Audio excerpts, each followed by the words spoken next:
There are places on this planet so beautiful. They don't look real. From above, the island looks untouched, a drop of emerald in endless blue. Sunlight dances across turquoise water. White sand glows under a Caribbean sky. Palm trees sway like nothing bad has ever happened there. But, in 2019, helicopters didn't circle this island for vacation photos. They circled it with federal warrants. This was Little St. James, privately owned by Jeffrey Epstein, two outsiders. It was a billionaire's private paradise to investigators. It would become a crime scene wrapped in silence. For years, locals whispered about it in lowered voices. Taxi drivers wouldn't look toward it when they passed.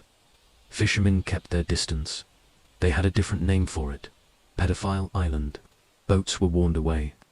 Workers signed strict non-disclosure agreements. And on the highest point of the island stood something that didn't belong. A strange, blue-striped temple-like structure, perched alone on a hill. No clear purpose.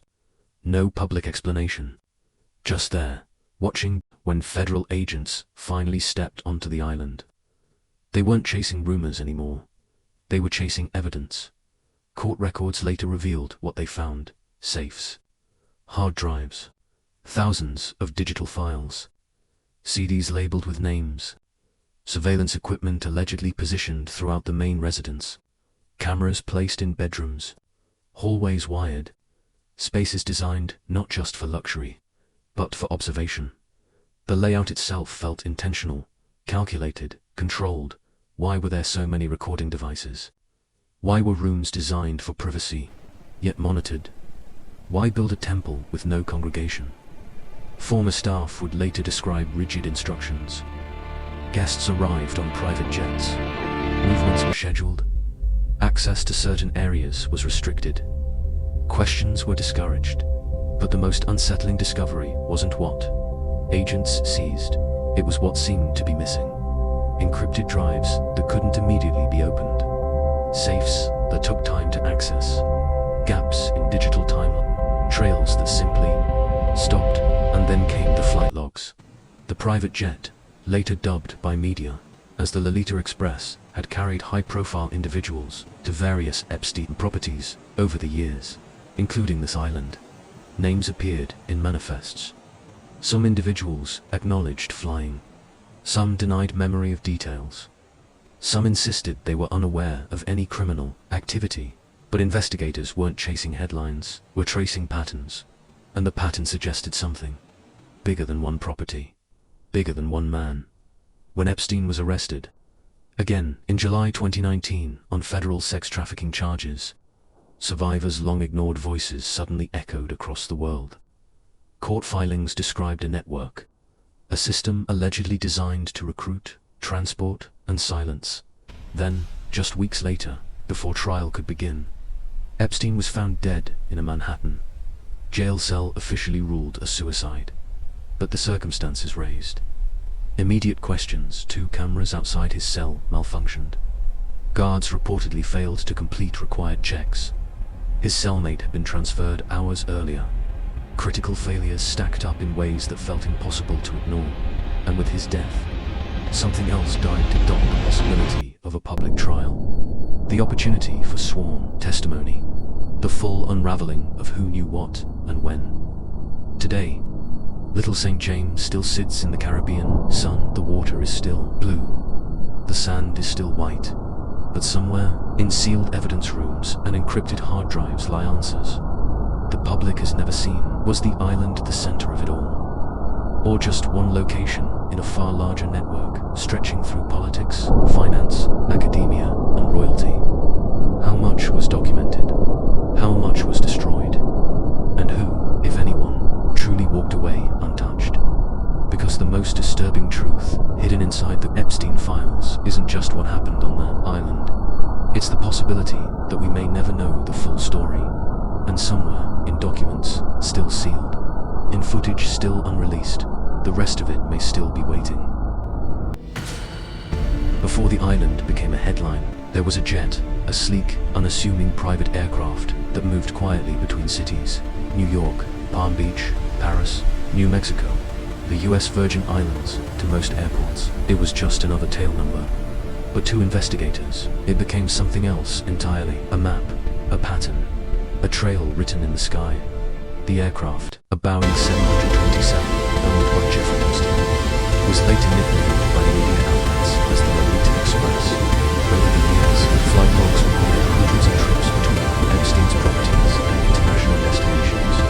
When portions of those logs surfaced in court documents, the public reaction was immediate, because the manifests contained names, famous names, politicians, billionaires, academics, royalty, business leaders. Some acknowledged flying with Epstein for meetings or social visits. Some stated they were unaware of any criminal behavior. Others strongly denied any improper involvement.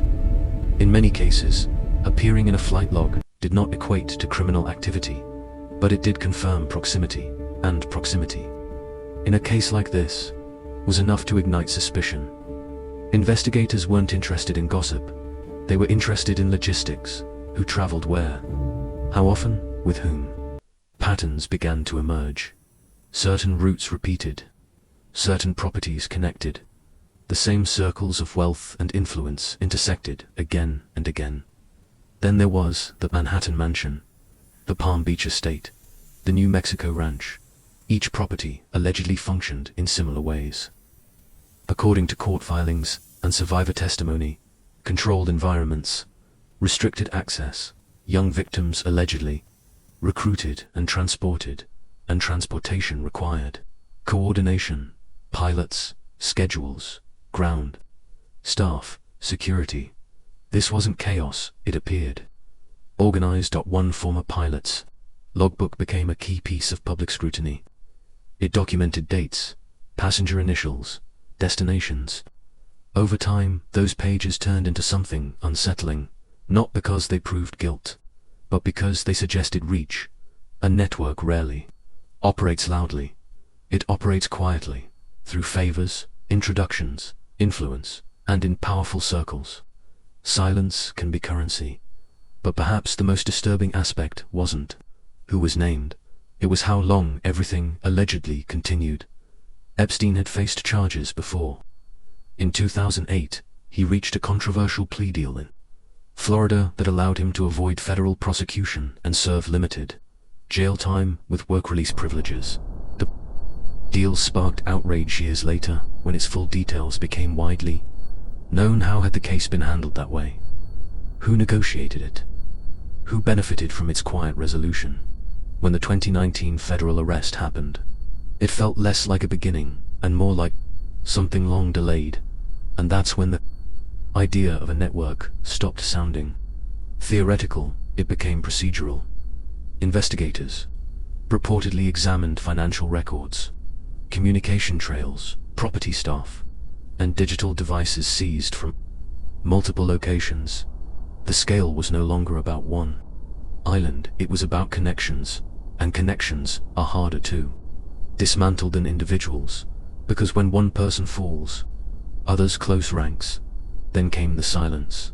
After Epstein's death in August 2019, inside the Metropolitan Correctional Center in New York, attention shifted overnight. The man who allegedly sat at the center of it all would never testify. He would never face cross-examination.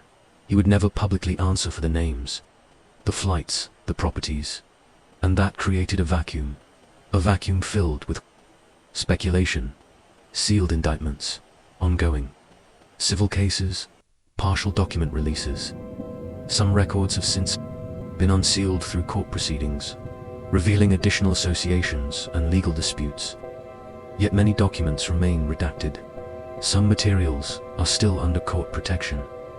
Investigations into associates have continued, including the conviction of Ghislaine Maxwell in 2021 on federal charges related to sex trafficking of minors. But even that trial did not answer every question. It answered some it raised. Others, and the flight logs, still linger in public memory, not as proof of universal guilt, but as a symbol of access. Access to power, access to secrecy, access to a world where wealth insulated reputations for years. Because the disturbing truth hidden inside the Epstein files isn't just about who boarded a plane. It's about how influence can blur lines, how systems can fail, how silence can protect, and how, when the central figure disappears before trial, the full map of accountability may never fully be drawn. The jet no longer flies. The island has changed ownership. The properties have been sold. But the questions remain airborne. Who knew? Who looked away? And how far did the network truly extend? And perhaps most unsettling of all, was everything uncovered? Or was this only the portion that surfaced? On August 10th, 2019, the most watched inmate in America was alone in a cell. The Metropolitan Correctional Center in Manhattan was a fortress of concrete and steel.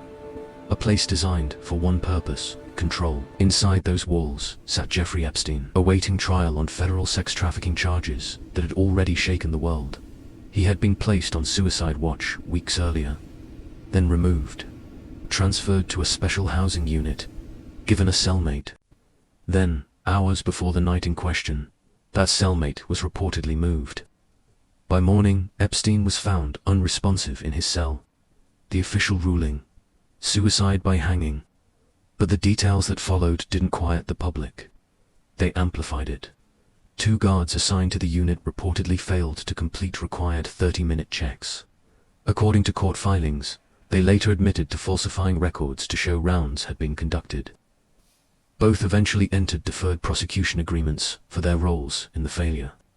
And then there were the cameras. The cameras positioned outside his cell, the ones that should have captured movement in the corridor, malfunctioned. Investigators later revealed that the footage from the specific tier where Epstein was housed was unusable due to technical issues. Other cameras in the facility had also reportedly experienced problems that night. In a high-security federal detention center, housing one of the most high-profile defendants in the country, the timing felt catastrophic. Or convenient. The medical examiner ruled the death a suicide. However, an independent forensic pathologist retained by Epstein's family publicly questioned certain aspects of the injuries, stating they were more consistent with homicidal strangulation than suicide. The official conclusion did not change. 2 interpretations, 1 cell, no trial. And that is where the tension hardens. Because trials bring testimony. Testimony brings names. Names bring consequences. But when the defendant dies before court proceedings begin, the courtroom stays silent. No cross-examination, no public evidence presentation, no full exposure of the alleged network under oath. Attorney General William Barr stated at the time that there were serious irregularities at the facility and ordered investigations. The Department of Justice launched inquiries. The Bureau of Prisons faced scrutiny. The warden was reassigned. Yet for many observers, accountability felt incomplete. How could a man who had previously been on suicide watch be left alone? Why were procedures not followed? Why did critical surveillance fail at the exact moment it mattered most? Was it incompetence? Negligence? Systemic failure? Or something darker? The truth is, investigations into the guards' misconduct confirmed procedural breakdowns. The facility itself was later closed due to deteriorating conditions. Reports described chronic understaffing and malfunctioning equipment. A broken system. But broken systems can still protect powerful people, intentionally or not. And that is the shadow hanging over this case. Because Epstein's death didn't end the investigation, it shifted it. Attention turned to associates. Civil lawsuits continued. Documents were gradually unsealed through ongoing litigation. In 2021, Ghislaine Maxwell was convicted in federal court for sex trafficking-related charges connected to the case. But even that conviction did not resolve the core mystery. The man alleged to have orchestrated the network never testified. He never faced sentencing. He never answered questions under oath about the island, the flights, the mansion, the names. And so the night he died became something more than a headline. It became a fracture point. A moment when the possibility of full transparency collapsed. Today, the cell is empty. The cameras have been replaced. The facility itself has shut down. But the questions remain sealed in public consciousness. Was justice served or interrupted? Was it a tragic suicide inside a failing prison system? Or a catastrophic series of failures that just happened to silence a man before he could speak? The disturbing truth hidden inside the Epstein files may not be a single document or flight log. It may be this. The moment the lights went out in that cell, the answers may have gone dark with them. And in the absence of a trial, the world is left with fragments, reports, redactions, and speculation circling a silence that no investigation has fully erased. Because sometimes the most haunting part of a story isn't what is proven, it's what will never be heard in court. And that silence is louder than any verdict.